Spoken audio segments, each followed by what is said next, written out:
Coming back to ये हमारी जो इंटरनल पॉलिटिक्स हो रही है, कोर्ट के अंदर जो कुछ हुआ, जिस तरीके से एक आईनी बेंच बन गया है कोर्ट और के अंदर पॉलिटिक्स, वाह, आपने कमाल का फिक्रा बोला है। कोर्ट के ये जो अंदर हमारे पॉलिटिक्स हो रही है कोर्ट के अंदर, वाह। कोर्ट के अंदर जो कुछ हुआ, मैंने तो ये कहा है। पॉलिटिक्स ही आपने पहले पॉलिटिक्स कहा ना, तो सर, यही तो बाहर से जजों को कह रहा हूँ, वही बाहर से सियासत ना पॉलिटिक्स करें। हुई है ना। जैसे कि supreme court with in supreme court देख रहे हैं आप इसे, ये जो आईनी बेंच बना नहीं, है। देखिए ये तो वक्त बताएगा कि कैसे चीजें लेकिन ये नया जैसे अभी सिस्टम है, भी नया निजाम है, एक हिकअप्स होंगे। एक तरफ चीफ जस्टिस हैं, एक उनकी कमेटी है जो प्रैक्टिस एंड प्रोसीजर है, फिर उसके बाद एक आईनी बेंच है, उसकी कमेटी है जिसमें चीफ जस्टिस ये सॉरी अमीनुद्दीन खान साहब जो हैं, ये दोनों कमेटीज में माशाल्लाह से हैं। हाँ, वो दोनों तो में इस वक्त ऐसा लगता है कि चीफ जस्टिस से ज़्यादा पावरफुल अगर कोई है तो वो जस्टिस अमीनुद्दीन खान है। ऐसे ही लगता है। इसीलिए चीफ जस्टिस यही अफरीदी साहब का नाम पेश किया पीटीआई ने कि अब इनको आईनी बेंच का सरबराह बनाया जाए, लेकिन वो और ये भी कहा कि हुकूमत सारे जजेस को नॉमिनेट कर दें कॉन्स्टिट्यूशनल बेंच के लिए।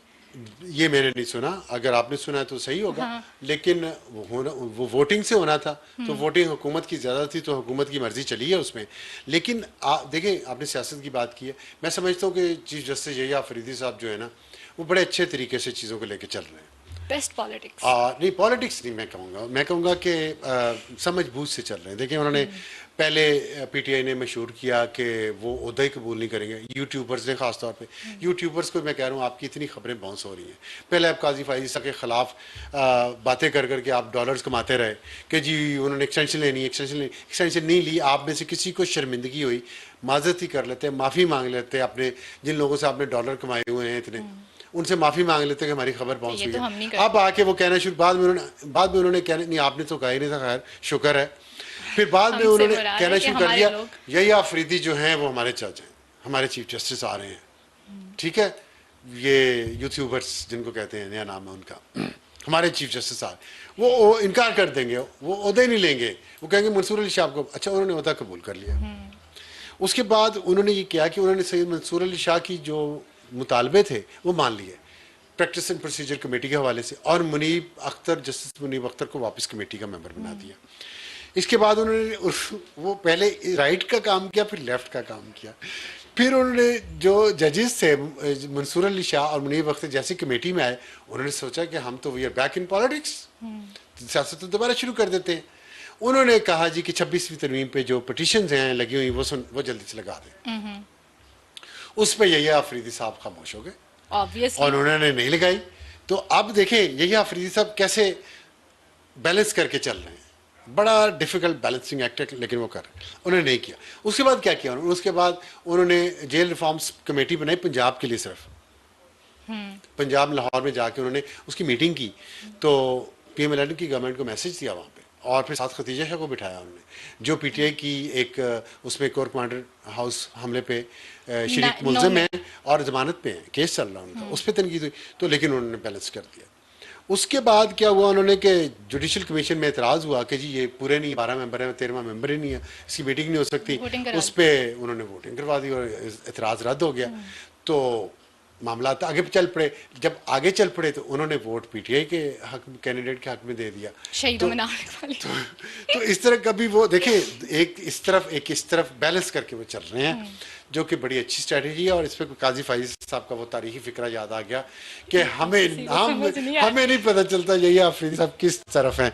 तो ये उनका बड़ा अच्छा एक काम है। लेकिन मैं पिटीशन का एक बात बता दूं, जो पिटीशन आई है 26वीं, बड़ी दिलचस्प बात बताएं, पहले मेरी बात सुने। हाँ। मैं इसको ऐसे देख रही हूँ कि जस्टिस याया अफरीदी जो है ना, वो इसको सेफली खेल रहे हैं, वो किसी साइड पे नहीं जा रहे, कोई साइड ले नहीं रहे। और इसी वजह से उन्होंने ये कहा है कि मुझे कॉन्स्टिट्यूशनल बेंच वाले रोले में पढ़ना ही नहीं है, क्योंकि जाहिर है वहाँ पे ज़्यादा जो सियासी केसेस हैं वो उसी में आएंगे।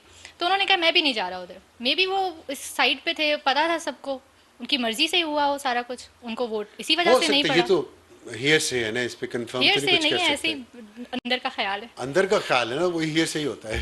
एनालिसिस मतलब अब अंदर के ख्याल तो आपको वो भी होंगे, ट्रम्प आएगी खान को छुड़ाएगी, तो इसलिए मैंने रेड शर्ट पहन लिया, डरते हुए मैंने रेड शर्ट पहन लिया। इतनी डिल्यूशनल नहीं हूं। अच्छा, उसमें इतनी नहीं है, चले गुड, मान तो लिया। मैं ये कह रहा था कि जो ये है ना बात पटिशन की, 26वीं एक दिलचस्प बात है।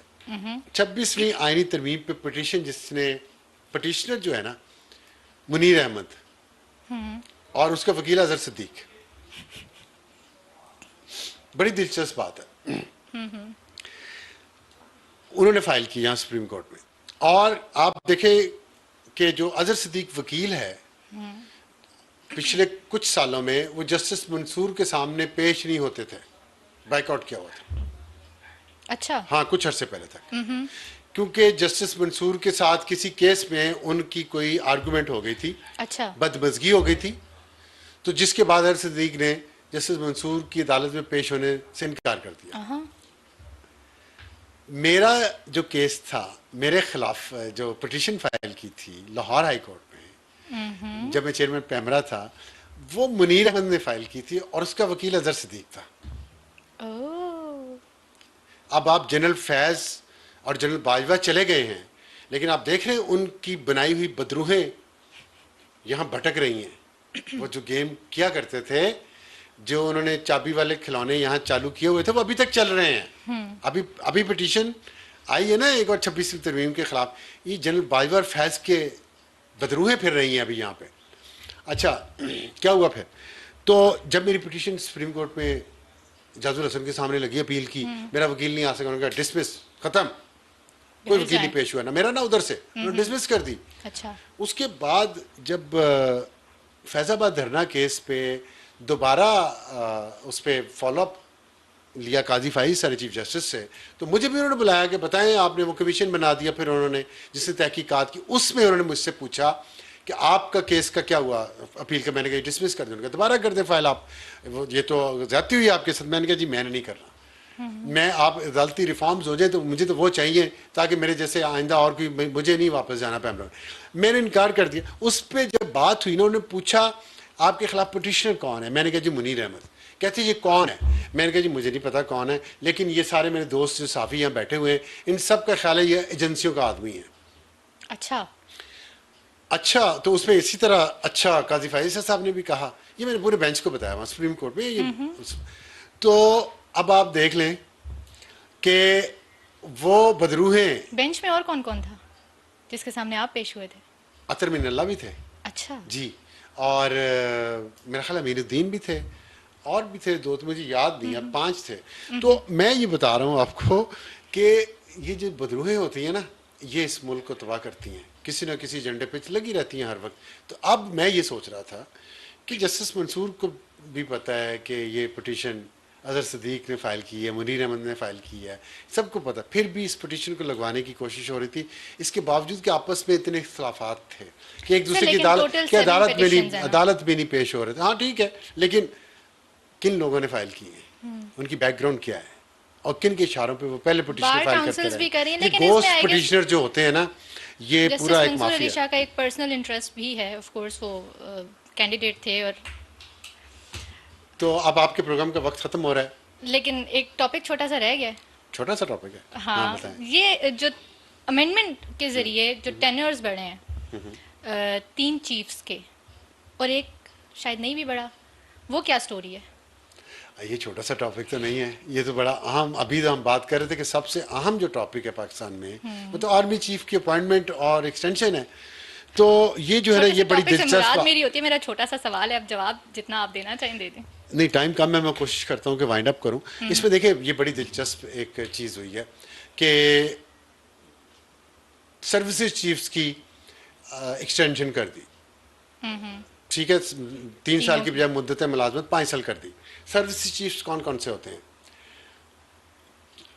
Chairman joint chiefs of staff committee, army chief, air chief, naval chief, 4 होते हैं सर्विसेज चीफ्स। लेकिन जो इंडिविजुअल बिल पेश किए गए फिर आर्मी एक्ट में तरमीम के, आपने देखा उसमें एयर चीफ की अपॉइंटमेंट का बिल भी अमेंडमेंट भी पेश हुई, नेवल चीफ की भी हुई, आर्मी चीफ की भी हुई, लेकिन chairman joint chiefs of staff की नहीं पेश हुई। उनकी मुद्दत मुलाजमत में इजाफे का की अमेंडमेंट पेश नहीं हुई। अब ये क्या कहानी है? ये कहानी ये है कि एयर चीफ की, नेवल चीफ की और आर्मी चीफ की मुद्दत मुलाजमत तो 3 से 5 साल कर दी गई है, लेकिन chairman joint chief of staff committee की मुद्दत मुलाजमत 3 साल ही रहेगी। तो जो शमशाद मिर्जा साहब है ना, शमशाद मिर्जा साहब अगले साल रिटायर हो जाएंगे, उनकी जगह नया chairman joint chiefs of staff committee आएगा। अब बात आपको समझ आई? यहाँ पे बड़ी बातें हो रही है ना, ट्रंप आएगी, खान को छुड़ाएगी। एक तो वो मैंने आपको बता दिया, हर चीज पाकिस्तान ने पहले से ही सेफ गार्ड कर ली है। और एक बात ये हो रही थी कि फौज के अंदर बड़ी रिजेंटमेंट होगी कि उनकी प्रमोशंस रुक गई हैं और एक चांस होता था वो अब नहीं होगा। तो वो एक जो लेफ्टिनेंट जनरल्स की प्रमोशन फुल जनरल पे, एक सीट तो अभी वैसे की वैसी रहेगी जो कि chairman joint chiefs of staff की है। तो अगले साल इन्हीं जनरल्स में से, लेफ्टिनेंट जनरल में से एक को नॉमिनेट कर दिया जाएगा chairman joint chiefs of staff के लिए। समझ आई बात की? तो जो आर्मी चीफ की एक्सटेंशन जो 3 से 5 साल हुई है, उससे ये जो ऑब्जेक्शन थी कि जी अब लेफ्टिनेंट जनरल की प्रमोशन लेट हो जाया करेगी, general to become a general, वो इस तरीके से अकोमोडेट किया जाएगा उनको। एक इसमें एंगल और भी है, वो ये है कि एयर चीफ और नेवल चीफ उनकी भी तो 5 साल हुई है ना, वहां पे क्या होगा? तो उसका एक तरीका तो यही था कि चेयरमैन जॉइंट चीफ्स की जो पोजीशन है वो रोटेट की जाए तीनों मुसल्लह अफवाज में। लेकिन जब हम हिस्ट्री देखते हैं, हिस्ट्री में ऐसा कोई बहुत ज़्यादा हमें एग्जांपल्स नज़र नहीं आती। 1973 के आइन के तहत ये हुआ है, उसमें उसके बाद सिर्फ 3 दफ़ा ऐसा मौका आया है जब फ़ौज के अलावा फ़ज़ाइया में से या नेवी में से किसी को चेयरमैन बनाया गया joint chiefs of staff committee. एक दफ़ा 1976 में एडमिरल मोहम्मद शरीफ थे, फिर 1987 में एडमिरल इफ्तिखार सिरोही बने, और फिर 1991 में air chief marshal Farooq Feroze Khan chairman joint chiefs of staff committee बने। ये 3 एग्जाम्पल्स हैं सिर्फ। बाकी जितनी बार भी हैं वो आर्मी से लेफ्टिनेंट जनरल को प्रमोट करके जनरल बनाया गया, या आर्मी चीफ के पास ही दोनों ओहदे रहे, आर्मी चीफ का भी और chairman joint chiefs of staff का, जैसे कि परवेज मुशर्रफ भी उनमें से एक थे। तो अब मेरा ख्याल है कि वापस ये वो ज़्यादातर आर्मी चीफ के पास ही रहेगा, रोटेट होना मुश्किल है। तो आर्मी के अंदर ये जहाँ तक ये बात थी कि लेफ्टिनेंट जनरल फुल जनरल नहीं बन सकेगा, फुल स्टार नहीं बन सकेगा, तो वो उतनी ही ऑप्शन अभी भी है जितनी पहले थी। तो ये है आज की आपके आखिरी सवाल का इंटरेस्टिंग जवाब।